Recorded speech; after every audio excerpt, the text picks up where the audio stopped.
2026 தேர்தலில் விஜய் டெபாசிட் கூட வாங்க மாட்டார் என்று விமர்சிப்பவர்களின் கவனத்திற்கு. தளபதி விஜய் அவர்களின் மக்கள் இயக்கம் செயல்பட்ட போதே கடந்த நகர்ப்புற உள்ளாட்சி தேர்தலில் ஒரு சில இடங்களில் வெற்றி வகை சூடியிருந்தது.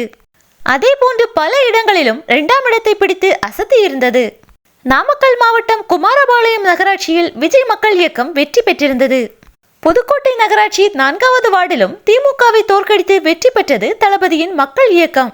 அதேபோன்று வாலஜாபேட்டை நகராட்சி 3வது வார்டிலும் விஜய் மக்கள் இயக்கம் வெற்றி பெற்றிருந்தது.